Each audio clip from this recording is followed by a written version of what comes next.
Monsieur Jean-Marc, oui. Bonjour. Alors, c'est ton premier derby face à Narbonne en tant que manager.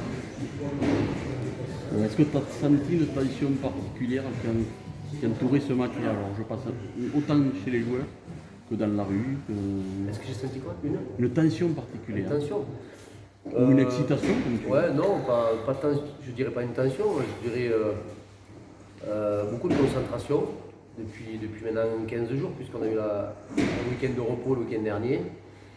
Mais j'ai senti, notamment depuis dimanche, puisqu'on a attaqué la semaine dimanche, une vraie concentration et des joueurs focus sur le match de vendredi, oui, complètement. Et surtout, une semaine d'entraînement qui a été plutôt réussie, appliquée, et où finalement, nous, on donne que des points stratégiques et on n'a pas besoin souvent de remettre les choses en place. Et ça se fait quasiment naturellement ou automatiquement par des leaders qu'on nomme, qui sont parmi nous.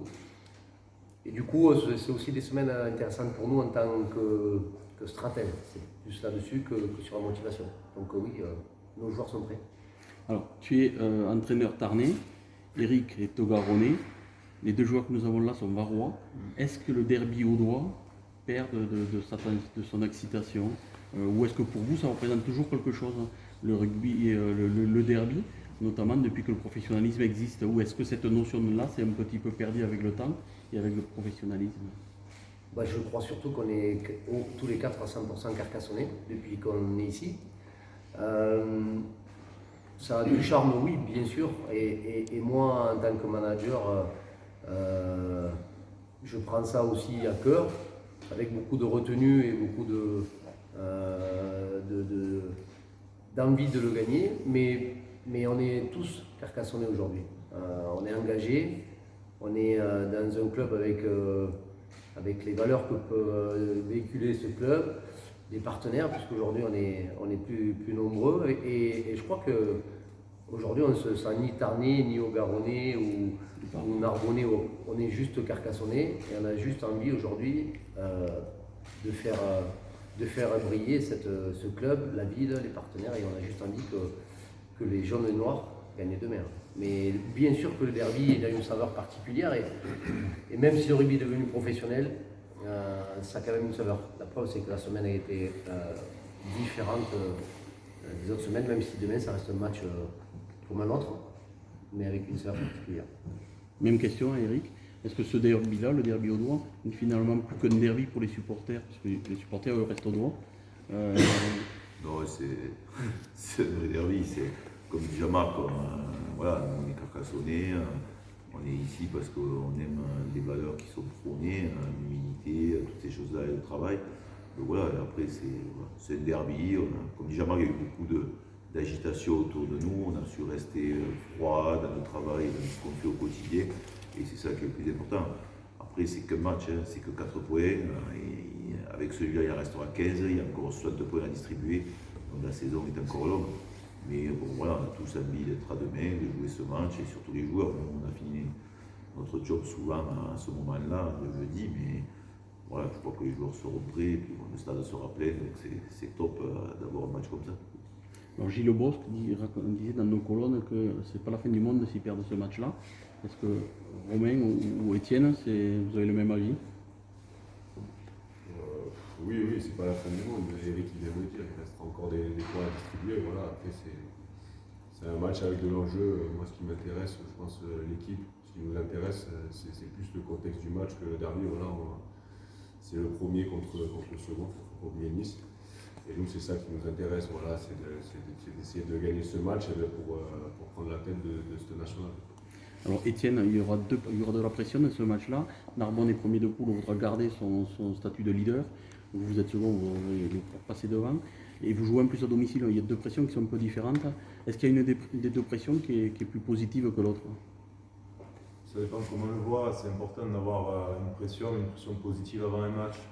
Pour celui-là, il n'y a pas trop chercher à se motiver, ça vient naturellement parce que il y a avant tout l'enjeu de recevoir un premier et qui plus est, voilà, on aime parler de derby. Sur le terrain, on pensera avant tout à la victoire, mais le derby sera dans les tribunes, il sera dans le contexte On a des gens qui viendront voir le match, qui viendront peut-être nous voir nous, mais qui sont de Narbonne ou inversement. Il ne faut pas se mettre une mauvaise pression, une bonne pression, une excitation, mais il faut qu'on gagne nous à la fin du match. Si Narbonne perd ce que disait Gilles Boss, oui, c'est pas la fin du monde pour eux, mais nous on gagnera, on fera tout pour gagner le match, ce qui est normal aussi. On reçoit Narbonne, le voisin au doigt, donc non, de l'excitation plus que de la mauvaise pression. Alors ce match-là, on vient de le dire, va opposer le premier au second. Ça va être un derby qui va être poussé à son paroxysme. C'est deux équipes audoises proches, premier, second, des joueurs qui ont joué un peu dans les deux cas. Et c'est le maximum que vous puissiez attendre en affiche, hein, puisque c'est la meilleure affiche qu'on puisse rêver. Donc vous puissiez rêver. Bah, il tombe à pic. Il tombe à pic sur l'instant par rapport au classement des deux équipes. Je crois qu'aujourd'hui, nous, il faut qu'on se réjouisse tous de la situation dans laquelle on est aujourd'hui, avec la situation qu'on a vécue il y a quelques mois en arrière. Et moi, je trouve que c'est aussi une belle récompense pour l'ensemble du club de se retrouver au mois de décembre, puisqu'on sera au mois de décembre, avec une affiche d'une telle intensité. Parce qu'aujourd'hui, si on nous avait dit au mois de juin qu'on ferait le premier contre le second le jour d'un derby chez nous et qu'il y ait le stade plein, on aurait tout signé. Donc je trouve que c'est une belle récompense pour le club. Et surtout, j'espère une belle fête pour le rugby audois, qui sera, je l'espère aussi, couronnée par la victoire de Carcassonne. Alors, il y a des formations qui se donnent des objectifs dans la saison, notamment de rester invaincu à domicile. Alors, si dans cette saison, si c'était votre objectif de rester invaincu à domicile, est-ce que c'est surtout le match à ne pas perdre, celui-là, ce derby-là? Vous préférez en perdre d'autres que celui-là? Moi, je n'aime pas perdre. Ni celui-là, ni les autres. Non, ça reste un match particulier par ce qu'on vient de dire, par le fait que ce soit un derby. Mais est-ce que si on vient à gagner contre Narbonne et qu'on perde contre hier et Bourg, on aura fait le taf? Je crois pas. Donc d'abord on pense à celui-là, on a envie de le gagner. Et on s'est donné des objectifs avec l'équipe, avec les joueurs, de fin de cycle, c'est-à-dire au 15 décembre après le match de Bourg. Voilà, on s'est donné des objectifs en interne qu'on va essayer d'établir. Mais non, on n'a juste pas tous envie on est tous pareils. Aujourd'hui, je crois qu'on a créé un collectif qui est en train de se mettre en place et on a juste envie aujourd'hui de briller et aussi de prendre beaucoup de plaisir. Et le plaisir, tu le prends quand tu gagnes, pas quand tu perds.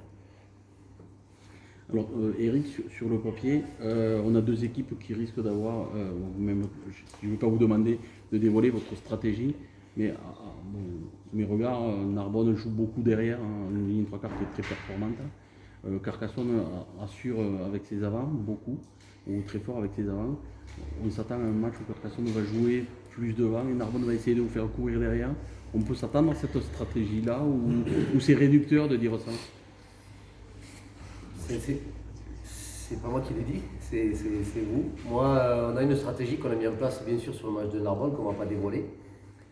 Oui, il y a des choses qui ont évolué cette semaine. Mais en même temps, on n'a pas tout révolutionné non plus. Alors, il y a des points forts dans les deux côtés. Bien sûr qu'on sait le pack qu'on a, mais on n'a pas fait spécialement de choses plus ou moins. On est fixé sur nous. Et je dis souvent, vous m'entendez souvent dire, c'est que je suis toujours en train de maîtriser ce qu'on peut maîtriser. Moi, mes joueurs, j'arrive à les maîtriser. Mais ce que font les autres équipes, je ne sais pas ce qu'ils font et je ne sais pas le maîtriser. Donc on est resté focus sur nous, très concentré sur ce qu'on fait plutôt bien, parce que si on est second aujourd'hui, un point du premier, c'est que ça se passe plutôt bien. Voilà, donc on a changé des choses, mais vous le verrez demain soir. Non, et moi je dirais même que si les gens viennent regarder le match de Tarbes, ils se rendent compte qu'on n'a fait aucun ballon porté, qu'on n'a fait que écarter nos ballons. Donc ça veut dire qu'on est aussi capable de changer de stratégie, de s'adapter. Et voilà, qu'on est aussi sur un nouveau style de jeu qu'on travaille depuis un petit moment, mais c'est vrai que ça met du temps à se mettre en route. On dit toujours qu'il faut quand même 6 mois pour qu'un projet de jeu, un style de jeu arrive à s'affirmer. Et voilà, donc on est dans le travail, et petit à petit est en train de s'affirmer. Donc il ne faut pas se fier qu'à des on-dit. Romain et Étienne, est-ce que cette semaine de préparation du fait du derby a été une semaine particulière? La préparation a été différente? Est-ce que ça a changé quelque chose dans votre préparation individuelle? Vous qui résidez tous les deux à Narbonne et qui connaissez un peu la maison narbonnaise pour y avoir évolué, quoi. Est-ce que ça a changé quelque chose dans la préparation? Non, pour les joueurs, non, on n'a rien changé dans nos habitudes. Voilà, on a fait une semaine d'entraînement classique, on s'est entraîné normalement comme on fait pour tous les matchs. Après oui, on sent que l'extérieur, il y a un peu plus de monde qui veut aller voir nos entraînements, il y a un peu plus de monde qui s'intéresse, il y a un mouvement autour de ce match. Et voilà, ça reste les supporters. Nous, on prépare ce match comme un autre. On a essayé de bien travailler cette semaine et de travailler sur toutes les choses qu'on allait mettre en place pour demain soir contre cette équipe. Étienne, pareil. Pareil, et puis quand on rentrait chez nous, on a mangé un peu moins au Val de Narbonne cette semaine. Voilà, C'était moins bon? on n'est pas allé. Ça fait que le dernier. Jean-Marc, Gabin Miché avait été annoncé un moment blessé, doit subir une intervention bénigne courant décembre. C'est un avantage pour vous de compter sur Gabin Miché, qui est votre numéro 10 depuis, le plus souvent utilisé dans votre effectif. Et qu'en est-il de sa blessure? On l'a vu se produire aisément à Tarbes, donc on n'avait pas l'air qu'il se... Pour des coachs, c'est toujours un avantage d'avoir les joueurs sur pied. Gabin se fera opérer sûrement qu'à la période de Noël. Donc aujourd'hui, il est sur le terrain et il s'entraîne. Oui, c'est plutôt bien, c'est plutôt une bonne nouvelle d'avoir des joueurs plutôt sur le terrain qu'à l'infirmerie. Donc toujours question blessure, vous semblez plutôt épargné cette année par les blessures, contrairement à d'autres clubs. Vous allez aborder ce derby avec pratiquement toutes vos forces. C'est un gros avantage par rapport notamment peut-être à Narbonne, alors on ne sait pas exactement la composition qui va aligner. Mais c'est vrai qu'ils n'ont pas trop été épargnés par les blessures. Est-ce que pour vous c'est quelque chose qui compte énormément dans une saison? Ah oui, bien sûr, parce que ça nous permet de faire des choix et pas des choix par défaut. Il n'y a rien de pire pour un entraîneur de faire des choix par défaut. D'avoir aujourd'hui une émulation qui est saine et une concurrence qui est saine parce qu'il y a plusieurs joueurs au poste et que même les titulaires sont obligés de faire ce qu'il faut pour ne pas se faire titiller parce qu'ils sont souvent moins sollicités. Et dans notre travail collectif tout au long de la semaine, c'est très important aussi de mettre tout le monde sur le même pied d'égalité, parce qu'aujourd'hui on n'a pas besoin de 23 joueurs ni de 28, on a besoin de 40 joueurs pour bien travailler. Et aujourd'hui on a la chance de pouvoir travailler quasiment toutes les semaines à 35 joueurs, ce qui est une force pour nous, pour faire des choix qu'on assume avec Eric sur des compositions d'équipe. Mais je préfère assumer que mettre des joueurs par défaut. Donc c'est aussi le travail de tout un staff médical, préparateur physique, et c'est l'ensemble aussi de tous les gens qui œuvrent pour le club qui aujourd'hui permettent d'avoir cette... Je ne vais pas dire une chance parce que je ne crois pas à la chance, mais d'avoir ces joueurs à disposition, c'est bien. Alors si vous ne voulez pas être privé de dinde à Noël, est-ce que le président vous a imposé une victoire contre Narbonne? Il est par là. Non, on a la chance d'avoir des dirigeants qui ne nous imposent pas grand-chose. Et donc ça c'est bien, on va juste essayer de leur faire plaisir demain. Alors, ça fait 11 rencontres que vous disputez en national. Est-ce que ce match-là tombe à point pour vérifier les progrès que vous avez pu réaliser ou le niveau que vous avez en futur de la suite de la compétition? Est-ce que ça tombe au point de nommer ce derby-là? Non, on est focus sur... on se donne des objectifs assez à court terme avec les joueurs. Et puis c'est un éternel recommencement, c'est tous les jours, toutes les semaines sont différentes. Il y a des équipes différentes qu'on rencontre, on a quelquefois des blessés, quelquefois des compositions différentes d'équipes. On est toujours dans l'adaptation, on fait un métier où tous les jours sont différents. Et donc, non, on n'a pas de... On travaille au jour le jour. Bien sûr qu'on a des objectifs, nous, en tant que staff, à moyen terme. On donne des objectifs à 5 matchs, des fois à 10, des fois à 15 jours, des fois à un mois. Mais on sait qu'il y aura 26 matchs à faire sur la première phase. Et puis après on verra, mais non, on est très concentré sur nous-mêmes. Et aujourd'hui, je crois qu'on s'est tous prouvé qu'on s'est adapté à cette division qui est différente que la Pro D2 et que finalement on n'est pas si loin de la vérité puisqu'on est à un point du premier avant ce match. Dans ce match-là, dans ce derby, ça va être le premier contre le second, on l'a dit. Est-ce qu'il vaut mieux être chasseur que chasser? Eric? Moi, par principe, je préfère être chasseur. Donc voilà, quand on est premier, chasseur, c'est pouvoir combattre contre toutes les équipes, arriver à les battre et sortir vainqueur des défis qu'ils nous proposent. Voilà. Moi, toute la saison, on sera chasseur. Le chasseur à toutes les équipes qui nous parviennent et on fera les comptes de la 26e journée. T'es bon tireur? Oui.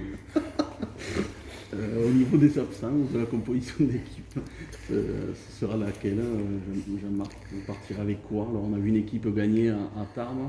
Je suppose que c'est compliqué de modifier une équipe qui vient de gagner, même s'il peut y avoir quelques ajustements en fonction de l'équipe rencontrée. C'est vrai que c'est le choix du roi après de pouvoir choisir. C'est surtout ça, c'est de ne pas avoir beaucoup de blessés et de laisser des joueurs sur le côté. Donc, mais ça fait partie de notre métier, on assume. Et du coup, oui, on fait une composition différente de celle qui a gagné à Tarbes. Du coup, il faut que je te la donne, c'est ça? Je te donne la bonne ou pas? Je sais qu'Eric donnera la bonne. D'accord. Mais lui, il est superstitieux. Et moi, je suis un peu plus coquin. Et je vais te donner la bonne. Irsake à gauche, avec Mankia au talon. Ah non, c'est pas la bonne. Avec Carbou et Lorenzo à droite. Romain Mankia, capitaine, et Fontaine. En troisième ligne, Erjan, CC et Ferns à 8. À la mêlée, Landaro. À l'ouverture, Pichot. Aux ailes, Darlatour. Et Buretaki Yaka. Au centre, Tuituila et Pouletoua. Et à l'arrière, Gianni.